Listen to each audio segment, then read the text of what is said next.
So, and now we want to see how we can work with directions and how we can measure directions. So when I have to depict this portrait, I do it first by measuring, and not only the proportions but also the directions can help. Maybe this is a faster work to do. So I had for some lines that are kind of the grid, the scaffold of this object. And what I first can see as all the persons, they have an upright position, and I draw an axis that is upright.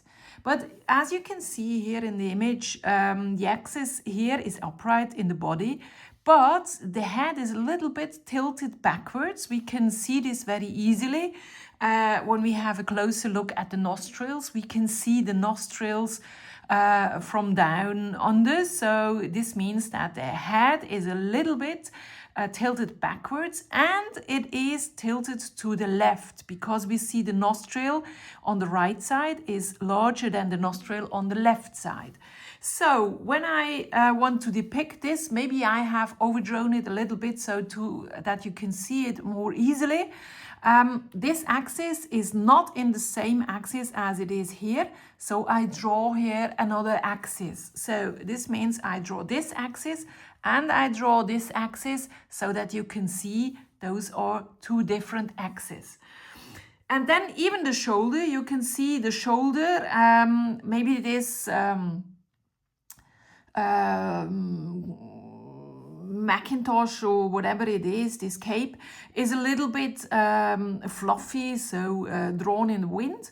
And we have an axis here that is not horizontal, and I do the axis here with one line that I can have some kind of a scaffold behind it. So what I do, I measure it here, and then I go over here and I place it here. The same I do with the second axis, with the upright axis. So I do it here, I measure it, and this is the length. And then I do a third thing with the axis in the face. And then, as you can see, I didn't draw with pencil, but with colored pencil. I started with the yellow, some very faint lines. You can see them here where they are alone.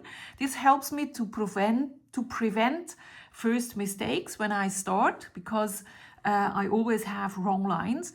And I drew the whole image with yellow first. Then I took the darkest color, so this is Prussian blue. And I drew the lines like I do them with the pencil, so that I have a little bit of darkness here and a little bit of darkness here. So I cross-hatch it a little bit. And then I made the extension with the red. But be careful, if you have red is a symbolic color. If you have this red,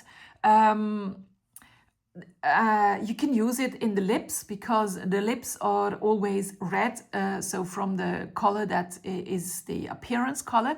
But never use the red in the eyes, because red eyes is a symbol of not going well. You can use the red where the hairs, the coat, or even in the darkness, or even in the somewhere in the body. You can use it. It is just a little bit, give a little bit more of visual pressure to this drawing. So what you should do is head over to some pictures here in this gallery, and head for axis, so upright.